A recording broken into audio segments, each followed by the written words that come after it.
ಸ್ನೇಹಿತರೆ, ಮಡಿಕೇರಿಯ ಜೈಲಿನಲ್ಲಿ ಯುವಕನೊಬ್ಬನನ್ನ ಕೊಲೆ ಮಾಡಲಾಗಿದೆ. ವಿಚಾರಣೆಗಾಗಿ ಜೈಲಿನಲ್ಲಿ ಇರಿಸಿದಂತ ಹೇಮಂತ್ ಎನ್ನುವ ಯುವಕನನ್ನ ಸಂಬಂಧಿಕನೇ ಜೈಲಿನಲ್ಲಿದ್ದಂತ ಕೈದಿನೇ ಕೊಲೆ ಮಾಡಿರೋದು ವಿಪರ್ಯಾಸ. ಈ ಘಟನೆ ಹೇಗ್ ನಡೀತು, ಇದ್ರ ಹಿಂದಿನ ಕತೆ ಏನು, ಇದನ್ನ ಇವತ್ತಿನ ವಿಡಿಯೋದಲ್ಲಿ ಹೇಳ್ತೀನಿ. ನಿಮ್ಗೆ ನನ್ನ ವಿಡಿಯೋಗಳು ಇಷ್ಟ ಆದ್ರೆ ಸಬ್ಸ್ಕ್ರೈಬ್ ಮಾಡಿ, ಶೇರ್ ಮಾಡಿ, ಹಾಗೆ ನೋಟಿಫಿಕೇಶನ್ ಬಟನ್ ಒತ್ತೋದನ್ನ ಮಾತ್ರ ಮರಿಬೇಡಿ. ನೀವು ನೋಡ್ತಿದ್ದೀರಾ ವಾಯ್ಸ್ ಆಫ್ ಪದ್ಮ.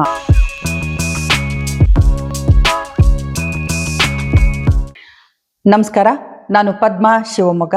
ಸ್ನೇಹಿತರೆ, ಮಡಿಕೇರಿಯ ಜೈಲಿನಲ್ಲಿ ಹೇಮಂತ್ ಎನ್ನುವ 25 ವರ್ಷದ ಯುವಕನನ್ನ ರಾಜೇಶ್ ಎಂಬ ಕೈದಿ ಕೊಲೆ ಮಾಡಿದ್ದಾನೆ. ಯಾಕಾಗಿ ಈ ಕೊಲೆ ಮಾಡ್ದ ಅಂದ್ರೆ, ಹೊರಗಡೆ ಹೊಡೆದಾಡ್ಕೊಂಡ್ರು ಅನ್ನೋ ಕಾರಣಕ್ಕಾಗಿ ಹೇಮಂತ್ ಮತ್ತೆ ಅವರ ಅಪ್ಪ, ಅಮ್ಮ ಮತ್ತೆ ಚಿಕ್ಕಪ್ಪನನ್ನ ಪೊಲೀಸರು ಬಂಧಿಸಿ ಈ ಮಡಿಕೇರಿಯ ಜಿಲ್ಲೆಯ ಒಂದು ಜೈಲಿನಲ್ಲಿ ಇರಿಸಿದ್ರು.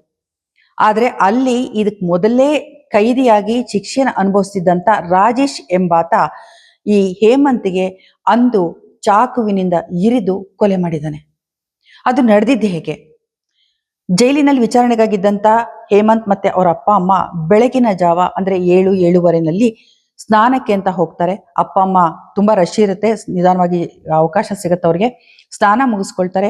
ಮಗ ಹೇಮಂತ್ ಕೂಡ ಸ್ನಾನ ಮುಗಿಸ್ಕೊಳ್ತಾನೆ. ನಂತರ ಇವರು ಅಪ್ಪ ಅಮ್ಮ ಹೊರಡೋ ಹೊತ್ತಿಗೆ ಮಗ, ನಾನು ಬರ್ತೀನಿ, ನೀವು ಮುಂದೆ ಹೋಗಿ, ನಾನು ಕಾಲು ತೊಳ್ಕೊಂಡು ಬರ್ತೀನಿ ಅಂತ ಹೇಳ್ತಾನೆ. ಅಂದ್ರೆ ಅದೊಂದು ಪುಟ್ಟ ಜೈಲು, ತುಂಬಾ ದೊಡ್ಡದೇನಲ್ಲ. ಎಲ್ಲ ಕೈದಿಗಳು ಒಂದೇ ಕಡೆ ಇರ್ತಾರೆ. ಹಾಗೇನೆ ಅವರನ್ನು ಕೂಡ ಅಲ್ಲಿ ಇರಿಸಲಾಗಿತ್ತು. ಆ ನಂತರ ಆಗಿದ್ದೇ ಬೇರೆ. ಅಲ್ಲಿಗೆ ಬಂದಂತ ರಾಜೇಶ್ ಎಂಬ ವ್ಯಕ್ತಿ ಜೈಲಿನ ಅಡಿಗೆ ಕೋಣೆಯ ಸಮೀಪ ಚಾಕುವಿನಿಂದ ಹೇಮಂತ್ ಮೇಲೆ ಏಕಾಏಕಿ ದಾಳಿ ಮಾಡ್ತಾನೆ.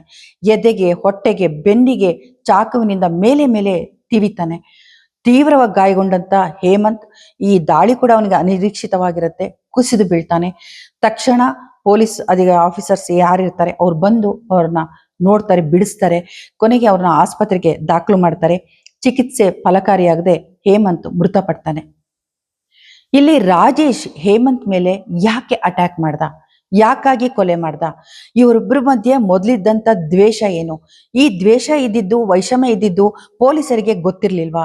ಇದು ಕೌಟುಂಬಿಕ ಜಗಳ ಆಗಿತ್ತು. ಅದು ಯಾಕೆ ಪೊಲೀಸರಿಗೆ ಗೊತ್ತಿರ್ಲಿಲ್ಲ? ಯಾಕಾಗಿ ಅವರಿಬ್ಬರನ್ನ ಒಂದೇ ಕಡೆ ಜೈಲಿನಲ್ಲಿ ಇರಿಸಿದ್ರು? ಈ ಎಲ್ಲ ಪ್ರಶ್ನೆಗಳು ನಮ್ಮ ಮುಂದೆ ಬರುತ್ತೆ. ಅದಕ್ಕೂ ಮೊದಲು ಈ ಘಟನೆ ಪ್ರಾರಂಭ ಆಗಿದ್ದು ಎಲ್ಲಿಂದ, ಏನು, ಈ ರಾಜೇಶ್ ಯಾರು, ಇದನ್ನೆಲ್ಲ ನಾನು ಹೇಳ್ತೀನಿ. ಹೇಮಂತ್ ಅಪ್ಪ ಅಮ್ಮ ರವಿ ಮತ್ತೆ ಇಂದಿರಾ ಇವರು ಬೆಂಗಳೂರಲ್ಲಿ ನೆಲೆಸಿದ್ರು ತಮ್ಮ 2 ಮಕ್ಕಳ ಜೊತೆನಲ್ಲಿ. ಆಗಾಗ್ಗೆ ಮಡಿಕೇರಿನಲ್ಲಿರುವಂತ ತಮ್ಮ ತೋಟಕ್ಕೆ ಹೋಗಿ ಅಲ್ಲಿ ತೋಟದ ಕೆಲಸಗಳನ್ನ ಮಾಡಿಸ್ತಾ ಇದ್ರು ಅವರು. ಹಾಗೇನೆ ಅವತ್ತು ಕೂಡ ಅವರು ಹೋಗಿ ಅಲ್ಲಿ ತೋಟದಲ್ಲಿ ಕೆಲಸಗಳನ್ನ ಮಾಡಿಸ್ತಾ ಇದ್ದಾರೆ. ಹೇಮಂತ್ ಕೂಡ ಜೊತೆನಲ್ಲಿದ್ದಾರೆ.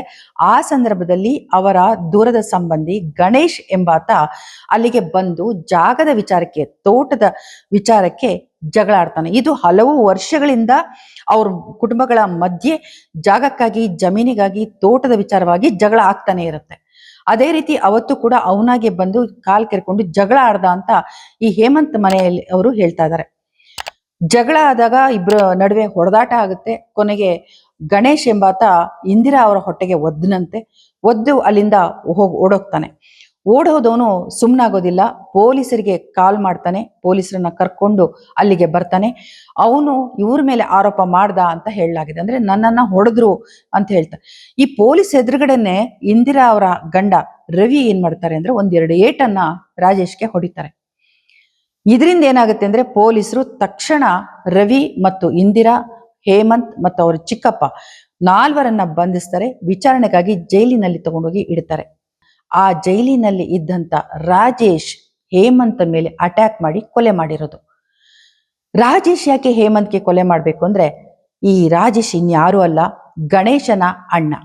ಹೇಮಂತ್ ತಮ್ಮ ಗಣೇಶ್ಗೆ ಹೊಡೆದು ಜೈಲೊಳಗಡೆ ಬಂದಿದ್ದಾನೆ ಅನ್ನೋದು ಗೊತ್ತಾಗಿ ರಾಜೇಶ್ ಕೋಪದಲ್ಲಿ ಹೇಮಂತ್ಗೆ ಹೊಡಿತಾನೆ.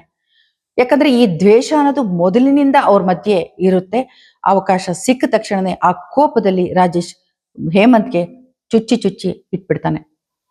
ಇಲ್ಲಿ ರಾಜೇಶ್ ಮೊದಲೇ ಜೈಲಿಗೆ ಹೋಗಿದ್ದಾದ್ರು ಯಾಕೆ ಅಂತ ನೋಡುವಾಗ, ಹೇಮಂತ್ ತಂಗಿ ಹೇಳೋ ಪ್ರಕಾರ ರಾಜೇಶ್ ತನ್ನ ಚಿಕ್ಕಮ್ಮನನ್ನ ಇದೇ ಜಮೀನು ಆಸ್ತಿಯ ವಿಚಾರಕ್ಕಾಗಿ ಕೊಲೆ ಮಾಡಿ, ಮತ್ತೊಬ್ಬರನ್ನ ಕೊಲೆ ಮಾಡೋ ಪ್ರಯತ್ನ ಮಾಡಿ ಜೈಲಿಗೆ ಕೈದಿಯಾಗಿ ಬಂದು ಒಳಗಡೆ ಸೇರ್ಕೊಂಡಿರ್ತಾನೆ.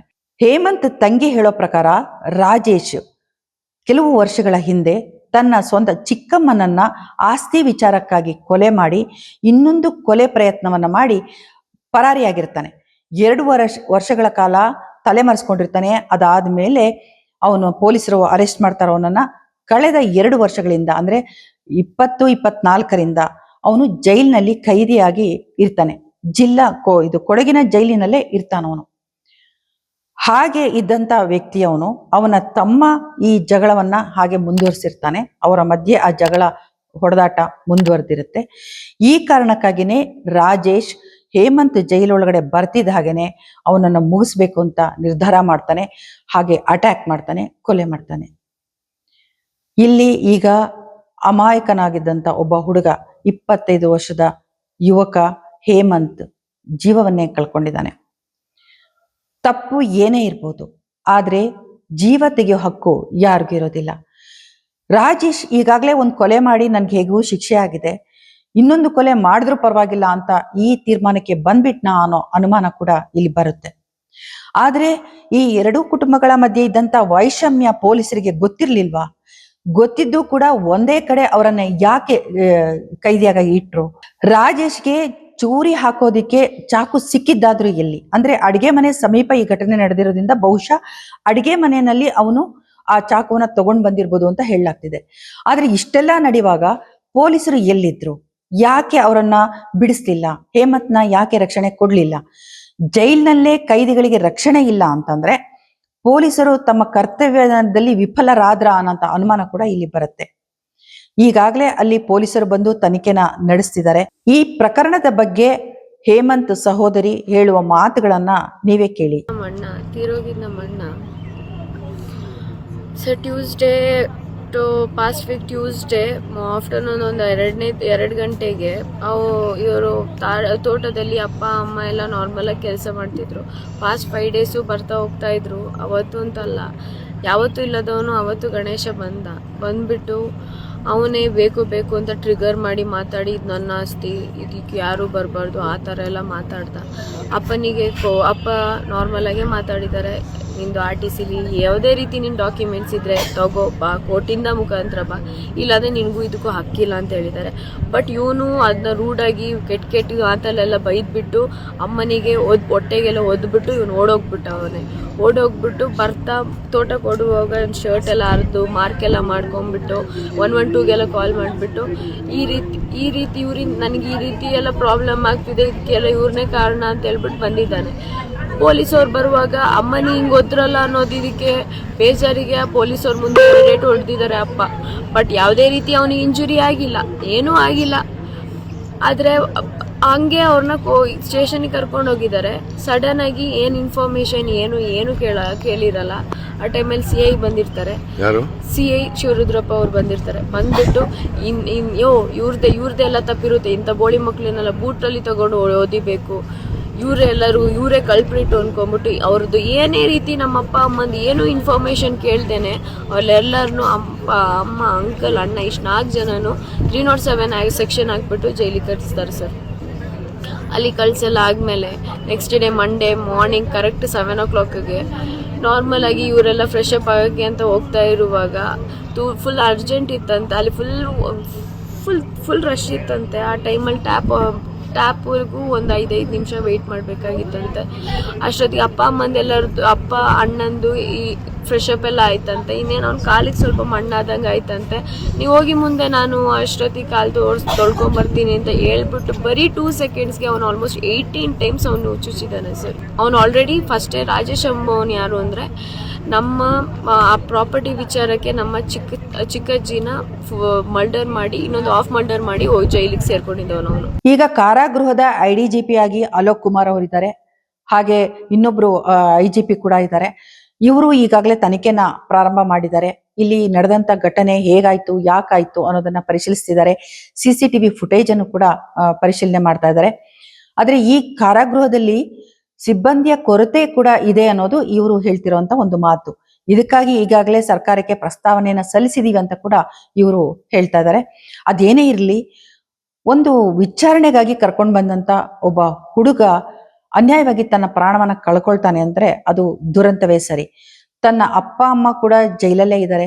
ಆ ಸಹೋದರಿ ಹೇಳೋ ಮಾತು, ನನ್ನ ಅಪ್ಪ ಅಮ್ಮ ಚಿಕ್ಕಪ್ಪ ಎಲ್ಲರೂ ಜೈಲಲ್ಲಿದ್ದಾರೆ, ಈಗ ನೋಡಿದ್ರೆ ನನ್ನ ಅಣ್ಣನನ್ನು ಕೂಡ ಈ ತರ ಕೊಂದಿದ್ದಾರೆ, ನಾನೊಬ್ಳೇ ಈಗ ಹೊರಗಡೆ ಇದ್ದೀನಿ, ನಾನು ಏನ್ ಮಾಡ್ಬೇಕು ಗೊತ್ತಾಗ್ತಿಲ್ಲ ಅಂತ ಕಣ್ಣೀರಿಡ್ತಿದ್ದಾಳೆ. ಅಂದ್ರೆ ಆಸ್ತಿ ಅನ್ನೋದು, ಹಣ ಅನ್ನೋದು ಮನುಷ್ಯ ಮಧ್ಯೆ ಎಂತ ಒಂದು ದ್ವೇಷವನ್ನ ತಂದು ಹಾಕತ್ತೆ, ಸಂಬಂಧಗಳನ್ನ ಹಾಳು ಮಾಡುತ್ತೆ ಅನ್ನೋದು ಈ ಪ್ರಕರಣದಿಂದ ಗೊತ್ತಾಗ್ತಾ ಇದೆ. ಸ್ನೇಹಿತರೆ, ನೀವು ನೋಡ್ತಾ ಇದ್ದೀರಾ ವಾಯ್ಸ್ ಆಫ್ ಪದ್ಮ. ನಿಮ್ಗೆ ನನ್ನ ವಿಡಿಯೋಗಳು ಇಷ್ಟ ಆದ್ರೆ ಸಬ್ಸ್ಕ್ರೈಬ್ ಮಾಡಿ, ಶೇರ್ ಮಾಡಿ, ನೋಟಿಫಿಕೇಶನ್ ಬಟನ್ ಒತ್ತೋದನ್ನ ಮಾತ್ರ ಮರಿಬೇಡಿ. ನಿಮ್ಗೆಲ್ರಿಗೂ ಒಳ್ಳೇದಾಗ್ಲಿ. ನಮಸ್ಕಾರ.